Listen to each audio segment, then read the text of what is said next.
मैं डॉक्टर भामा अग्रवाल आपके अपने यूट्यूब चैनल पर आपका स्वागत करती हूँ, अभिनंदन करती हूँ।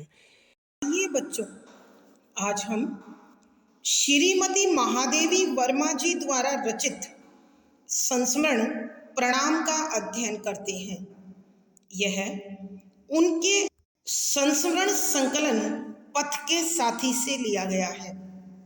इस संस्मरण के अध्ययन से पूर्व हमें कुछ स्मरणीय बिंदुओं पर विशेष ध्यान देना होगा, जो इस प्रकार हैं। नंबर 1, प्रणाम नामक संस्मरण श्रीमती महादेवी वर्मा जी द्वारा रचित है। नंबर 2, संस्मरण प्रणाम पथ के साथी नामक पुस्तक से लिया गया है। नंबर 3, यह संस्मरण एशिया के प्रथम नोबेल पुरस्कार विजेता गुरुदेव रविंद्रनाथ टैगोर को एक भावपूर्ण श्रद्धांजलि है। नंबर 4, लेखिका का मानना है कि कविंद्र रविंद्र का साहित्य जितना उच्च कोटि का है, उनका व्यक्तित्व भी उतना ही भव्य है। नंबर 5, गुरुदेव का सौम्य चेहरा चांदी से चमकते उजले बालों से घिरा हुआ था। उनकी उजली भ्रिकुटियों में गहरी आंखें और गिरती उठती पलकें मानो हर रहस्य का नापतोल करती हों। सुडौल नासिका मानव होने के गर्व का सूचक हो। उनके होठों पर हमेशा बनी रहने वाली जादुई हंसी सबको अपने आकर्षण में बांध लेती थी तथा अतिथियों से स्नेहिल व्यवहार उन्हें विराट व्यक्तित्व का धनी बनाते हैं। नंबर 6, लेखिका का मानना है कि वे गुरुदेव से 3 बार मिली हैं। नंबर 7, लेखिका अपने अध्ययन काल के समय पहली बार उनसे गद्यात्मक रूप से मिली। नंबर 7, यह मिलन हिमालय क्षेत्र पर स्थित रामगढ़ के पर्वत की ढाल पर कई एकड़ में बने छोटे से बंगले में उनके द्वारा प्रयोग की गई अलमारी की दराजों में रखे कागजों के माध्यम से हुआ। नंबर 9, वे इस बंगले में अपनी बीमार बेटी की देखभाल के लिए रहे थे। उसकी मृत्यु के बाद वे कभी यहाँ वापस नहीं आए। नंबर 10, यह बंगला किसी अंग्रेज ने अपने विश्राम के लिए ले लिया था और उसी ने लेखिका को बड़े शिष्टाचार पूर्वक यह भीतर बाहर से अच्छी तरह दिखाया। नंबर 11, यहाँ अड़ोस पड़ोस से रविंद्र के महामानव होने के गुणों का लेखिका को पहली बार पता चला। नंबर 12, दूसरी बार लेखिका लेखन से जुड़ने के बाद कविंद्र से शांति निकेतन में प्रत्यक्ष रूप से मिली। नंबर 13, इस समय गुरुदेव काली मिट्टी से बनी श्यामली नामक कुटिया में बैठकर सृजन अर्थात लेखन का कार्य कर रहे थे। नंबर 14, तीसरी बार लेखिका ने वृद्ध गुरुदेव को कोलकाता के रंगमंच पर सूत्रधार की भूमिका में देखा। नंबर 15, सूत्रधार की भूमिका गुरुदेव शांति निकेतन के निर्माण के लिए धन संग्रह करने हेतु कर रहे थे। एक महामानव का यह आर्थिक अभाव लेखिका के मन को टीस से भर गया। नंबर 16, गुरुदेव अभाव के प्रभाव से सदैव मुक्त रहकर प्रसन्न चित्त व लक्ष्य पर अडिग रहे। नंबर 17, गुरुदेव की दृष्टि में कोई क्षुद्र, अपवित्र, हीन और त्याज्य नहीं था। वे इनमें भी महामानव गढ़ने की क्षमता रखते थे। नंबर 18, उनका साहित्य अत्यंत व्यापक स्तर पर है। बेशक उनके द्वारा लिए विषयों पर पहले कार्य हो चुका था, मगर ये विषय नवीनता लिए हुए अर्थात नए भाव नई दृष्टि से रचे गए थे। नंबर 19, लेखिका का मानना है कि छायावादी साहित्य का जन्म और विकास उनकी छत्र छाया में हुआ। उनके महाप्रयाण अर्थात मृत्यु के साथ ही छायावाद का समापन हो गया। नंबर 20, कोलकाता से एक परिचित ने लेखिका को गुरुदेव की अस्थियों की थोड़ी सी राख लाकर दी, जिसे पाकर उनकी प्रार्थना में शांति निकेतन सजीव हो गया। नंबर 21, संक्षेप में लेखिका के अनुसार गुरुदेव सौंदर्य प्रेमी, भावुक पिता, मानवतावादी, समाज सेवी, आदर्श राजनीतिज्ञ, शिल्पकार, दार्शनिक आदि से बढ़कर एक सच्चे मानव थे। ये सब विशेषताएं उन्हें महामानव बताती हैं। आइए अब इनके स्मरण के साथ ही हम संस्मरण के पदों की व्याख्या करते हैं।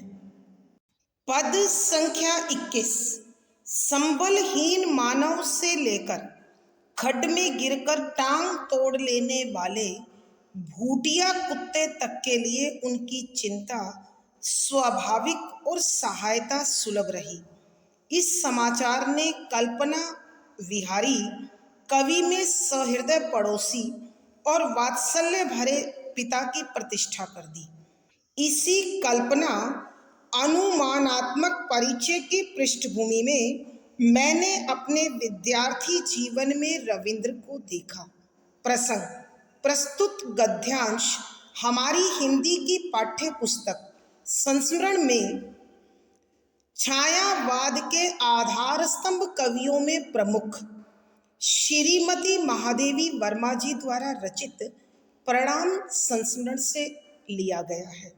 संदर्भ, यहाँ लेखिका गुरुदेव के प्रथम दर्शन जो उन्होंने गद्यात्मक कहा है के अनुसार जो गुरुदेव के विषय में जाना उसका वर्णन कर रही है। व्याख्या, शब्दों के अर्थ साथ साथ संबलहीन, बेसहारा, असहाय, मानव मनुष्य से लेकर शुरू होकर खड्ड गड्ढे में गिरने के बाद टांग तोड़ लेने वाले कि जिसकी टांग टूट गई थी, भूटिया कुत्ते तक के लिए कि भूटिया कुत्ते की जिसकी टांग टूट गई थी उनकी चिंता कि गुरुदेव उसकी चिंता स्वाभाविक रूप से, क्योंकि उनका स्वभाव था हर दीन दुखी के प्रति हृदय में भाव रखना, और सहायता सुलभ रही। सहायता मदद सुलभ आसानी से प्राप्त हो जाने वाली रही। लेखिका श्रीमती महादेवी वर्मा जी ने गुरुदेव से संबंधित जो जानकारी उनके अड़ोस पड़ोस से प्राप्त हुई उसका वर्णन करते हुए बता रही हैं कि गुरुदेव का हृदय इतना विशाल, इतना उदार था कि उसमें मानव, प्रकृति, पशु, पक्षी आदि सबके लिए भावना थी। इसीलिए वह लिखती हैं कि संबलहीन मानव से लेकर कि लाचार, बेबस, असहाय, बेसहारा मनुष्य से लेकर खड्ड में गिरकर टांग तोड़ लेने वाले भूटिया कुत्ते तक के लिए कि भूटिया कुत्ते की गड्ढे में गिरकर टांग टूटने पर उस कुत्ते की चिंता करना और सहायता सुलभ रही, और उस कुत्ते की मदद बड़ी उदारता से, सहृदयता से की। कहने का अभिप्राय यह है कि जब गड्ढे में गिरकर कुत्ते के टांग टूटने के विषय में गुरुदेव ने जाना तो उसकी चिंता और उसकी सेवा दोनों उस कुत्ते के लिए सहज हुई, सुलभ हुई।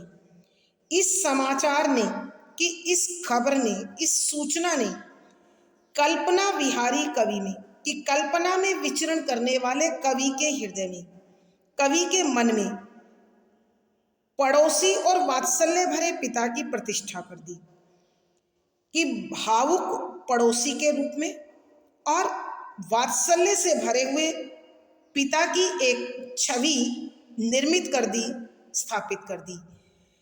अर्थात लेखिका बताना चाहती हैं कि जब अड़ोसी पड़ोसियों से मैंने गुरुदेव के विषय में, कविंद्र के विषय में यह उदारता भरे कार्यों का लेखा जोखा प्राप्त किया, जानकारी प्राप्त की, तो एक कवि मन जो मेरे अंदर धड़कता है, उसमें कविंद्र के लिए एक उदार पड़ोसी और एक वात्सल्यमयी पिता की तस्वीर स्थापित हो गई।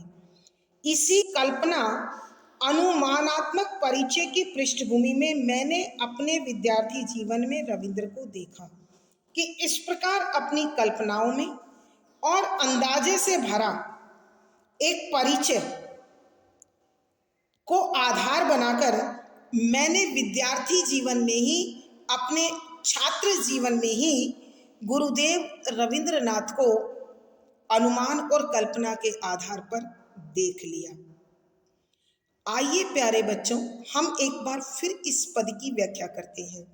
यहाँ लेखिका श्रीमती महादेवी वर्मा जी गुरुदेव रविंद्रनाथ टैगोर के एक पूर्ण मानव होने से संबंधित जो जानकारी वहाँ के पड़ोस से मिली, उसका वर्णन करते हुए लिखती हैं कि गुरुदेव रविंद्रनाथ टैगोर के हृदय में मानव, पशु पक्षी, प्रकृति आदि के विषय में बड़े उदार भावुक भाव थे।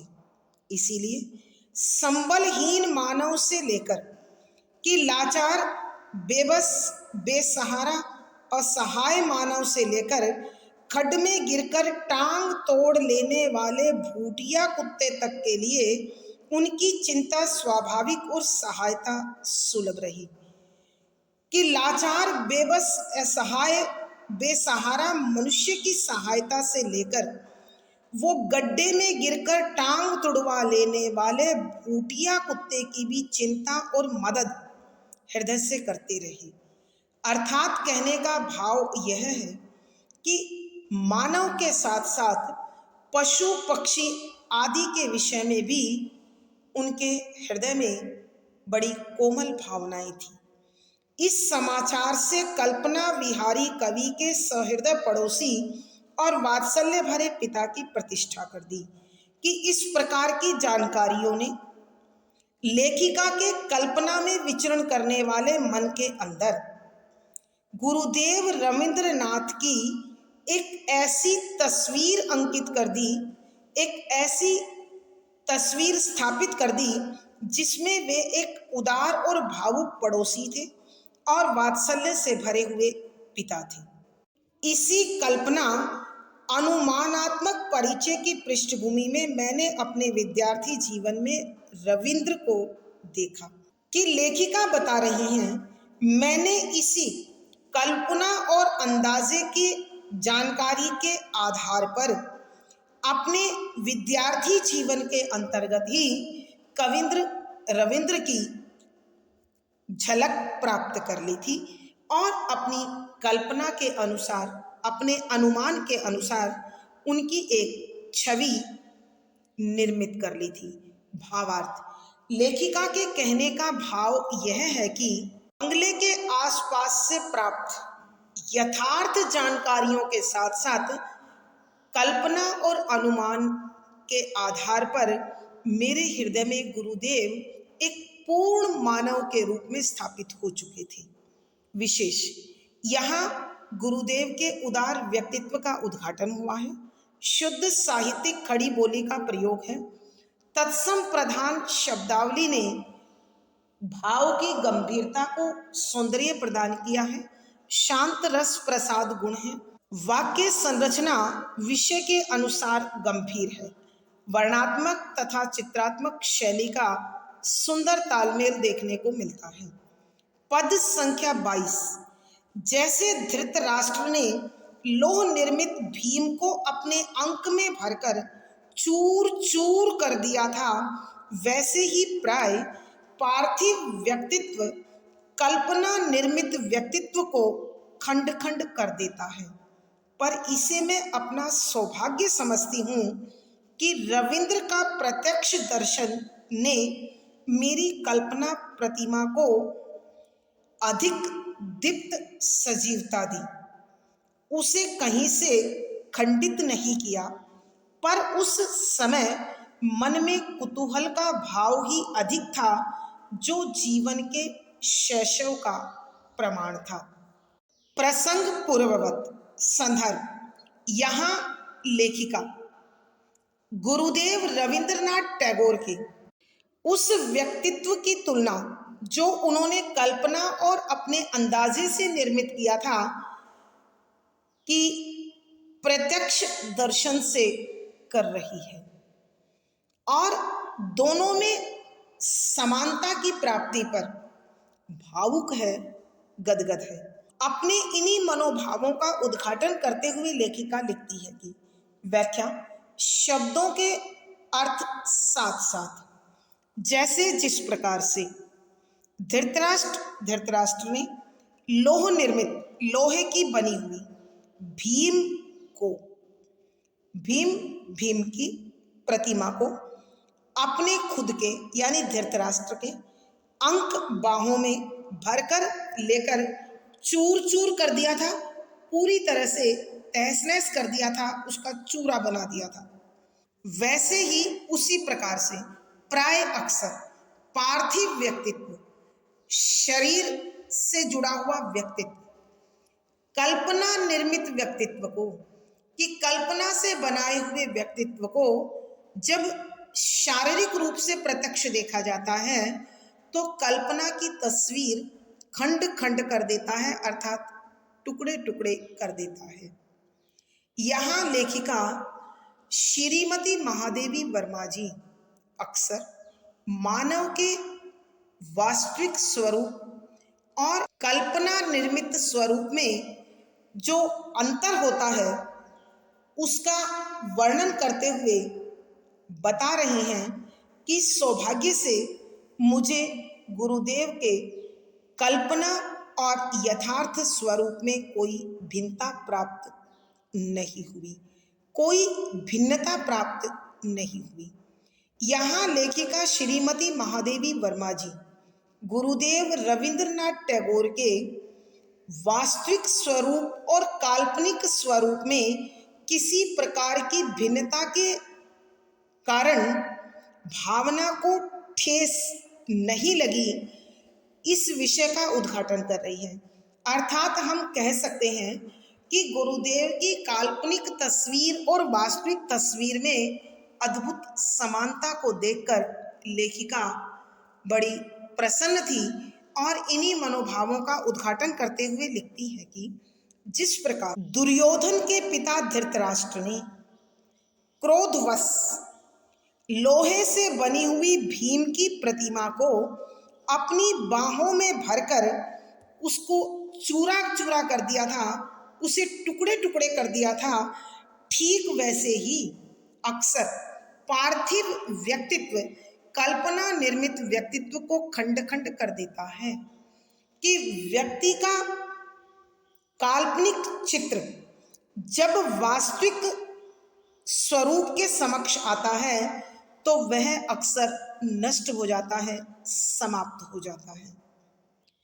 पर इसे मैं अपना सौभाग्य समझती हूँ कि रविंद्र के प्रत्यक्ष दर्शन ने मेरी कल्पना प्रतिमा को अधिक दीप्त सजीवता दी। पर परंतु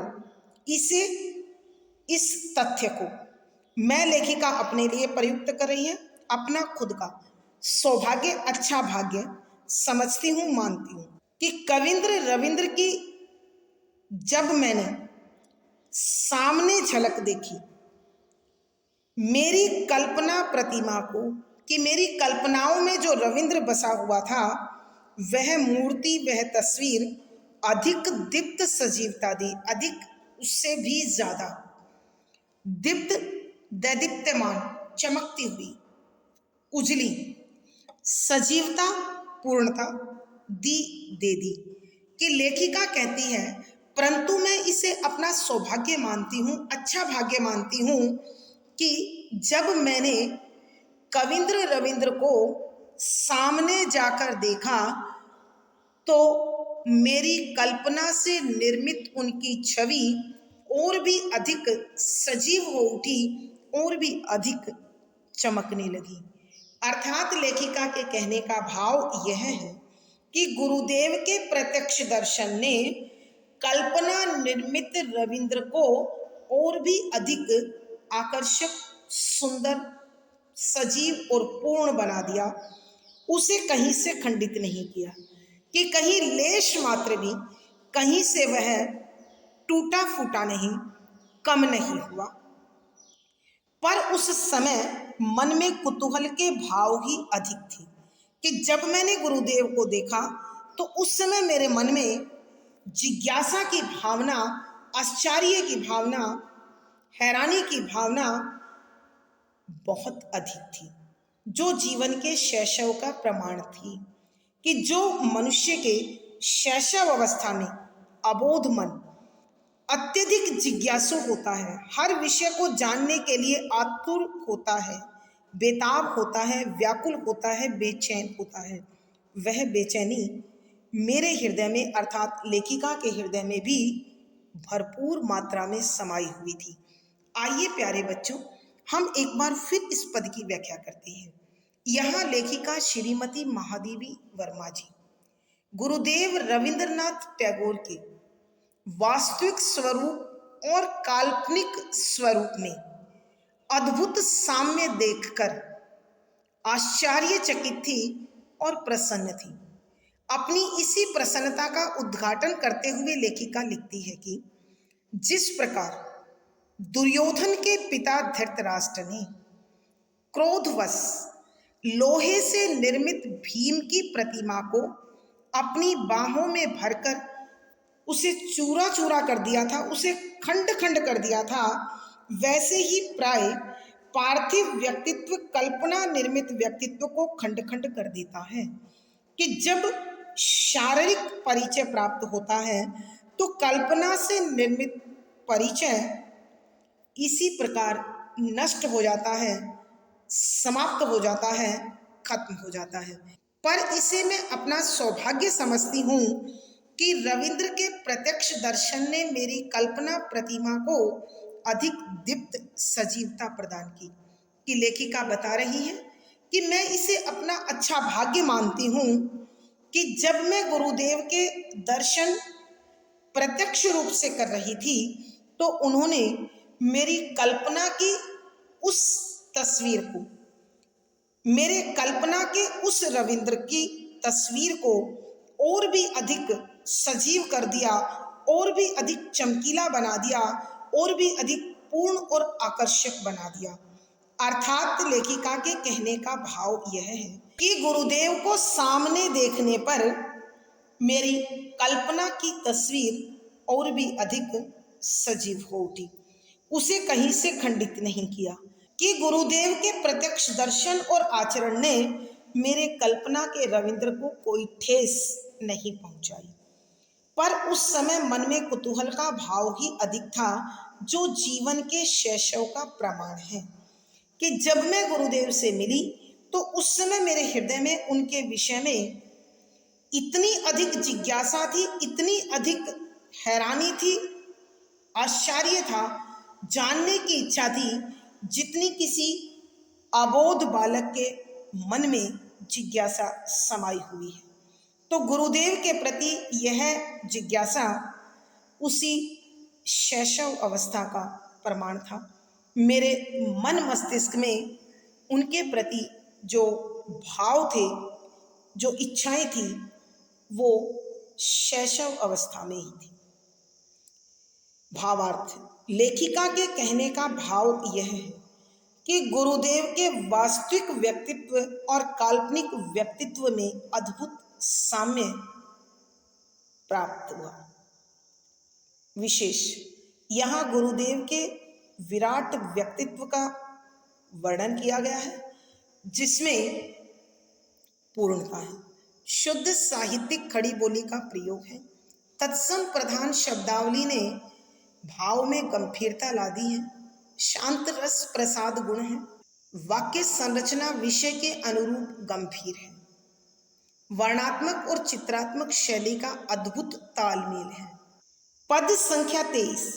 दूसरी बार जब उन्हें शांति निकेतन में देखने का सुयोग प्राप्त हुआ तब मैं अपना कर्म क्षेत्र चुन चुकी थी। वे अपनी मिट्टी की कुटी श्यामली में बैठे हुए ऐसे जान पड़े मानो काली मिट्टी में अपनी उज्जवल कल्पना उतारने में लगा हुआ कोई अद्भुत कर्मा शिल्पी हो। प्रसंग पूर्ववत। संदर्भ, यहाँ लेखिका श्रीमती महादेवी वर्मा जी जब गुरुदेव से शांति निकेतन में प्रत्यक्ष रूप से मिलती हैं तो वो किस कार्य में जुटे हुए थे, कहाँ विराजित थे, इन सब का उद्घाटन इस पद में, इस गद्यांश में कर रही हैं। व्याख्या, शब्दों के अर्थ साथ साथ। दूसरी बार दोबारा, जब जिस समय उन्हें रविंद्र से शांति निकेतन गुरुदेव का निवास स्थान में देखने का सुयोग, सुयोग शुभ अवसर, अच्छा संजोग प्राप्त हुआ तब मैं अपना कर्म क्षेत्र चुन चुकी थी, अर्थात मैं लेखन से जुड़ चुकी थी। और वे रविंद्र अपनी खुद की। यहाँ लेखिका श्रीमती महादेवी वर्मा जी जब दोबारा गुरुदेव से शांति निकेतन में मिलती हैं तो उनकी स्थिति क्या थी, वो क्या कर रहे थे और कहाँ थे, उसका उद्घाटन करते हुए लिखती हैं कि दूसरी बार जब उन्हें शांति निकेतन में देखने का सुयोग प्राप्त हुआ तब मैं अपना कर्म क्षेत्र चुन चुकी थी कि जब मैं दोबारा गुरुदेव से मिलने शांति निकेतन पहुंची थी या उनसे मिलने का शुभ संजोग प्राप्त हुआ तो ऐसे समय में मैं लेखन कार्य से जुड़ चुकी थी, अर्थात मैं लेखन की दिशा में आगे बढ़ रही थी। वे अपनी मिट्टी की कुटी श्यामली में बैठे हुए ऐसे जान पड़े मानो वे रविंद्र अपनी खुद की मिट्टी की बनी हुई कच्ची झोपड़ी श्यामली, जिसका नाम श्यामली था, में बैठे हुए कि उसमें बैठे हुए कर्म में लगे हुए ऐसे लग रहे थे मानो काली मिट्टी में अपनी उज्जवल कल्पना उतारने में लगा हुआ कोई अद्भुत कर्मा शिल्पी हो।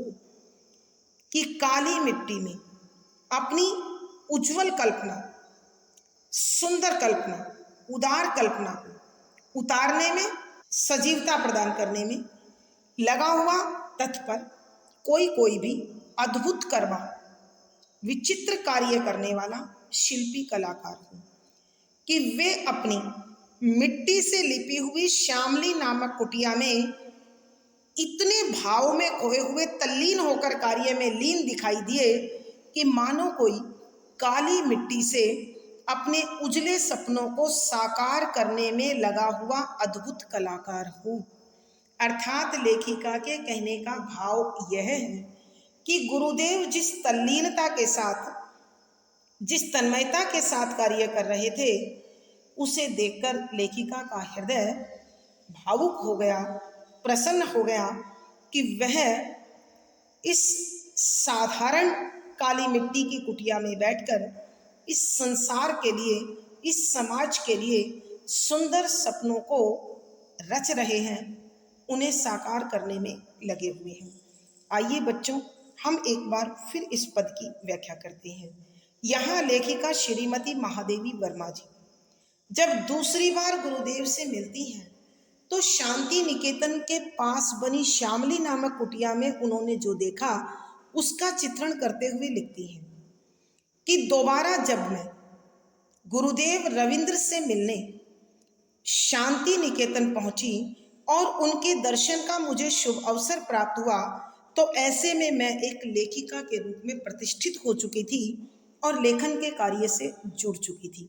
वे अपनी मिट्टी की कुटी श्यामली में बैठे हुए ऐसे जान पड़े मानो काली मिट्टी में अपनी उज्जवल कल्पना उतारने में लगा हुआ कोई अद्भुत कर्मा शिल्पी हो, कि अपनी वो मिट्टी की कुटिया श्यामली में बैठकर ऐसे कार्य में तल्लीन थे, ऐसे लेखन में लगे हुए थे, मानो कोई काली मिट्टी में अपने उजले सपनों को सजीव करने में लगा हुआ कोई अद्भुत कलाकार जुटा हुआ हो, लगा हुआ हो। अर्थात लेखिका ने जब गुरुदेव को देखा तो वो अपनी कुटिया में बैठकर बड़ी तन्मयता से, बड़ी तल्लीनता से लेखन कार्य में लगे हुए थे। भावार्थ, यहाँ लेखिका के कहने का अभिप्राय यह है कि गुरुदेव जैसा कलाकार हमेशा मानवता के लिए अपने उजले सपनों को साकार करने में लगा रहता है। विशेष यहाँ गुरुदेव के महान चरित्र, महान व्यक्तित्व का उद्घाटन हुआ है। शुद्ध साहित्यिक खड़ी बोली का प्रयोग है। तत्सम प्रधान शब्दावली ने भाव सौंदर्य को बढ़ा दिया है। शांत रस प्रसाद गुण है। वाक्य संरचना विषय के अनुरूप गंभीर है। वर्णात्मक और चित्रात्मक शैली का सुंदर अद्भुत तालमेल देखने को मिलता है। आज की कक्षा में प्यारे बच्चों इतना ही। अगली वीडियो में फिर मुलाकात होगी। पिछली वीडियो का लिंक डिस्क्रिप्शन बॉक्स में मिल जाएगा। आशा है पढ़ा गया विषय आपको समझ में आया होगा। अपने भाव व विचार कमेंट बॉक्स में लिखें। वीडियो को लाइक करें, शेयर करें और चैनल सब्सक्राइब करें। आपका दिन और जीवन मंगलमय हो, इसी शुभकामना के साथ आभार, धन्यवाद।